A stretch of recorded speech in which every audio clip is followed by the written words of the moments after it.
Bom, falar um pouco de história, de política e filosofia. A gente tem tempo, é ótimo poder fazer isso, principalmente quando se chega à idade em que estou, ou seja, em outubro farei 70 anos de idade. E numa semana fiquei sabendo que a Juliana vai ter mais um filho ou filha, portanto mais um bisneto ou bisneta a caminho. E a vida é isso. Estou escrevendo, né? Quero ver se durante o tempo de vida que me sobra eu me dedico a um livro sobre ética, né? Sobre comportamento, filosofia, aquilo que eu aprendi amadoramente, né? Não sou um profissional nessas áreas, mas tenho muita experiência e não quero desperdiçar isso aí. Mas acima de tudo é o momento de falar do Brasil. Nós estamos passando uma fase muito complexa e perigosa. O que vai ser do Brasil dentro de 1 ano, 2 anos, 5 anos, 10 anos? Nós vemos a idolatria a ditadores latino-americanos por parte da nossa atual presidenta, Dilma Rousseff, do ex-presidente Lula. Isso é assustador, né? A ditadura, a censura, é muito ruim. Alguém pode ser, mas os ditadores podem ser eficazes? Não há dúvida. Ainda conversando com um amigo, no início desta semana, Dr. Paulo Trompsinski, ele contava a biografia, a história do Dr. Francia, que no Paraguai fez um governo fantástico. Só que aquela história, né? Criou-se um modelo autoritário e na sequência veio Solano Lopes, que destruiu tudo que o anterior fez. As ditaduras têm esse defeito. E cada ditadura, cada ditador tem sua biografia, tem sua história. É até bom sempre lembrar Michel Foucault, onde ele fala em arqueologia do saber, né? Um livro extremamente importante, apesar de, eventualmente, muito difícil de ler. Não, é difícil de ler de qualquer jeito. A gente tem que ler e reler, ler e reler, página a página. E outros livros dele para entender o que ele ensinou numa vida até curta, lamentavelmente muito curta. Agora vamos voltar atrás. Preciso lembrar da minha infância, juventude, do que eu aprendi e do que agora, vendo tudo isso, me entusiasma ou me assusta. O quê? Primeiro, a convicção, a constatação que nós, a humanidade, muito recentemente, descobriu de fato a democracia. A democracia existiu pontualmente entre elites no passado, e a universalização dela, pelo menos nos países mais desenvolvidos, é um fato recente. Em oposição, até lendo esse livro, que a Tânia, minha esposa, insistiu que eu lesse, um livro bom, da Mère de Priori, muito bom, não são os livros dela. A gente vê que até recentemente uma aristocracia se considerava acima do povo, dona da verdade, etc. Essa aristocracia hoje pode ser identificada a um partido político, a uma categoria profissional, ou a pessoas como a nossa atual presidenta, faz parte de um grupo restrito até, de pessoas que tiveram sucesso político, não exatamente administrativo, muito menos técnico, na área de engenharia,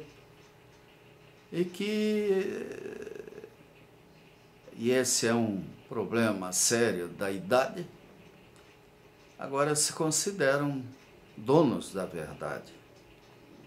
E pior ainda, procuram de todas as maneiras possíveis se perpetuarem no poder.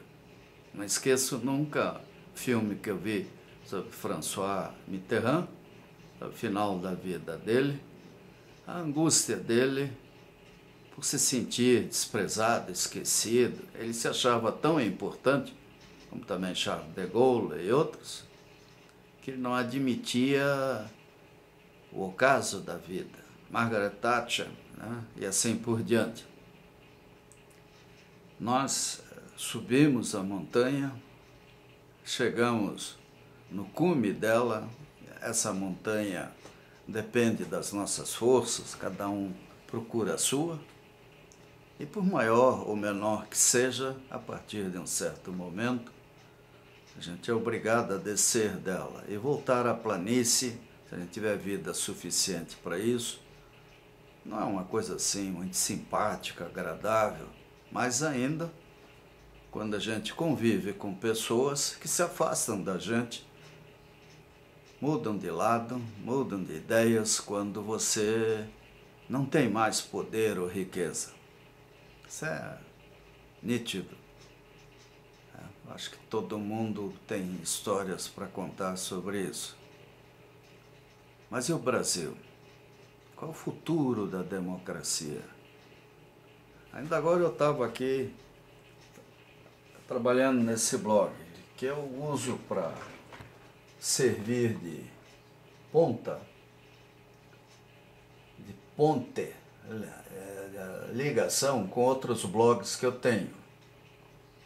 Mas aproveito, evidentemente, esse espaço para dar destaque a pessoas que eu admiro.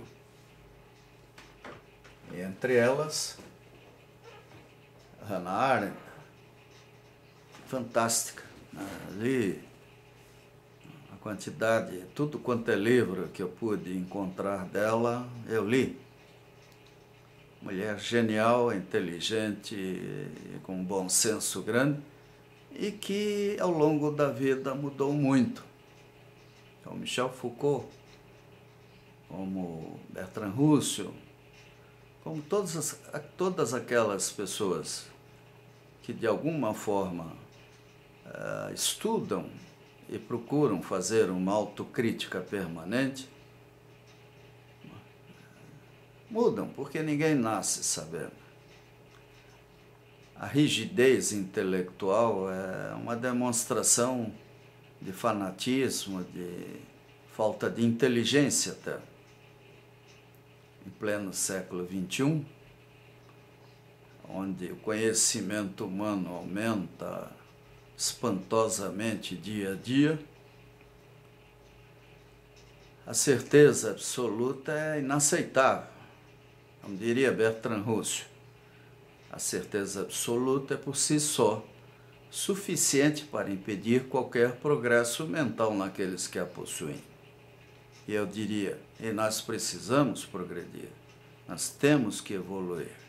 Aliás, é uma grande esperança, é que à medida que as pessoas, que a humanidade avançar, as crianças, os futuros adultos sejam mais inteligentes, tenham o cérebro mais treinado para pensar. E isso a gente nota, né? Vendo os nossos netos e bisnetos, a gente sente que eles são muito melhores do que nós somos. Eles têm agilidade intelectual. e tem conhecimentos, tem informações que há 40, 50 anos atrás seriam impossíveis. Tá? Você poderia até morar dentro da maior biblioteca do mundo e você estaria sempre lendo o que aconteceu alguns anos antes. Que o livro é isso. Então hoje nós temos essa chance de acompanhar o dinamismo intelectual. E dentro desse processo, qual é a forma de governo ideal? O presidencialismo, gente, é uma forma de ditadura. E por trás de todo ditador existe um grupo poderoso que sustenta essa pessoa, porque ninguém consegue ser algo sozinho. Isso é impossível. Você tem que convencer, cooptar, atrair pessoas, e elas é que vão lhe dar poder, vão viabilizar seu poder. Então, no mundo atual, o parlamentarismo é a forma ideal de governo, até para evitar o que está acontecendo no Brasil, onde nós temos um parlamentarismo irresponsável. A famosa base política que todo presidente brasileiro procura ter, ela tem poderes e não tem responsabilidades. E qualquer ministro indicado por qualquer partido, fora do partido do próprio eleito presidente ou presidenta, ele não se considera vinculado ao governo ou à pessoa que comanda. E fica lá, né, negociando prestígio, ou tentando, se for uma pessoa séria, honesta, ser um bom ministro. Você não nota isso, né? Principalmente para quem é engenheiro experiente, é angustiante ver a mediocridade de certos ministros na área de engenharia, que, coitados, né, escolhidos porque eram senadores ou sei lá o quê, assumem pastas de assuntos que não entendem e aí comem na mão dos outros. A Brasília já tem uma burocracia instalada muito forte, que por uma série de circunstâncias está mais preocupada em trabalhar para o seu próprio prazer do que a favor de um país que esse povo não conhece. O Brasil é grande demais. Então, há um excesso de concentração de poder em Brasília, absurdo. A receita tributária vai toda para lá. E pior ainda, né? A nossa Constituição foi colocado um artigo em que o governo não pode emitir, tem que pegar dinheiro na rede bancária, no mercado financeiro. Esse sim, emite dinheiro a seu bel prazer. Tá aí os cartões de crédito e 1001 fórmulas que eles se envolvem para ganhar mais dinheiro. Empresas comerciais viraram empresas de empréstimo camuflado. Você compra um aparelho, paga em 10 prestações, 15, teoricamente, sem juros, que é uma mentira. E a receita financeira disso fica com o dono da empresa.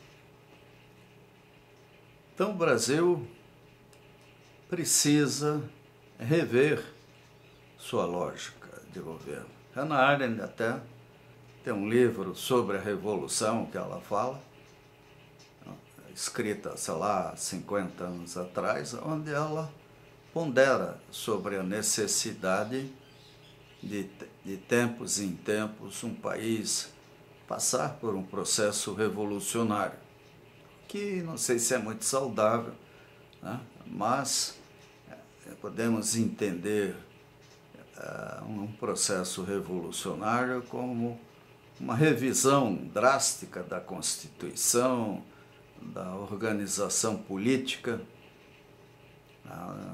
direitos e deveres do Estado e do povo, do cidadão. Então, nesse sentido, o parlamentarismo é o ideal na dinâmica de mudanças, de ajuste. O presidente eleito é um moderador, é uma pessoa que o povo escolheu ou escolhe para supervisionar, sem atrapalhar, o governo propriamente dito, que é exercitado por um primeiro-ministro escolhido pelo Congresso.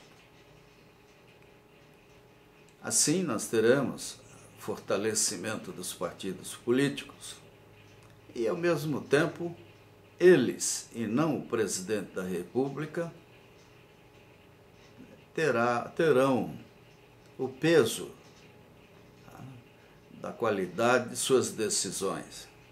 Faz-te ver o efeito de partidos desastrados na Europa, onde em alguns países, partidos que há 20, 30 anos atrás pareciam ter um futuro promissor e hoje não consegue, às vezes, nem um número mínimo suficiente de votos para colocar um deputado ou um representante no parlamento. O Brasil precisa disso. Nós estamos numa situação complexa, delicada. E olhamos, eu pessoalmente vejo com muita tristeza que toda a ideologia, toda a filosofia que a minha geração, há 40, 50 anos atrás, 60 anos atrás, sonhava, defendia, apoiava, esquerda, direita, não interessa. Tudo isso foi perdido dentro de um maquiavelismo rasteiro de pessoas que agora mandam no país, de partidos que estão mandando. Então, esses últimos anos aí, a coisa foi radical. Tanto o governo Lula quanto o governo Dilma Rousseff, o oportunismo político foi levado às últimas consequências. Isso tudo tem uma explicação. Após o regime militar, nós não tínhamos mais traquejo político democrático. Então, a Constituição de 1988 foi um ato de extemporâneo, inoportuno, errado. O povo acabou ganhando uma Constituição sem ter eleito constituintes. De repente, o Congresso virou Assembleia Constituinte e, numa interação com o presidente não muito adequado, criamos um regime Frankenstein, uma mistura entre presidencialismo, parlamentarismo, sei lá o que é isso, e a viabilização de direitos e poderes que fazem do Brasil um modelo de corrupção, pior, né? Incompetência e corrupção. Então, está na hora de mudanças, precisamos mudar para melhor. Essa é a esperança que a gente sempre tem. Não pode ser uma certeza, podemos regredir também. A América Latina tem uma idolatria por Cuba e coisas assim. esquecem que aqueles malucos queriam a guerra nuclear com os Estados Unidos. E se Fidel Castro ainda é ditador, é porque ele tinha uma válvula de liberação de pressão, que sempre foi deixar o pessoal fugir de Cuba ou liberar de tempos em tempos a imigração. Com isso, centenas de milhares de cubanos que, se ainda vivessem em Cuba, possivelmente já teriam derrubado esse ditador, estão lá nos Estados Unidos. E isso não é só lá, a República Dominicana, a Haiti e outros países, nós vemos coisas desse tipo. Só que, por uma série de circunstâncias, esses outros ditadores não tiveram, vamos dizer, a eficácia do sistema cubano, que se instalou no auge do poder dos comunistas, da União Soviética, onde a ditadura, a nomenclatura, o partido político, regimes de um único partido político, censura, terrorismo, os gulags, genocídio até, acabaram transformando uma bela ideia, que era a ideia de um socialismo fraterno e até universal, num pesadelo. A partir do governos socialistas propriamente, nós vamos encontrar na Europa democrática, dentro de um regime de welfare, falar em inglês não é meu forte, de estado de bem-estar social. E também tem suas limitações, porque o ser humano é o que é. Nós nascemos egoístas e o altruísmo é uma casquinha que a gente pode aprender a ter. E algumas psicopatias, simplesmente patologias intelectuais, afetam o comportamento de muitas pessoas, e a quantidade é grande, de modo a não terem sensibilidade alguma. E pior ainda, são pessoas que normalmente acabam sendo lideranças políticas ou empresariais bem-sucedidas, porque na violência das suas decisões não medem consequências e estão mais preocupadas com o sucesso pessoal. Então, eu tenho esse blog, TI Informando. Nele eu faço uma ponte para todos os outros blogs. Escrevo, procuro registrar quase que diariamente aquilo que penso. Até brinco com os amigos. Quando escrever pode demorar demais, eu faço o que estou fazendo agora. Eu me entrevisto, ponho a filmadora na frente.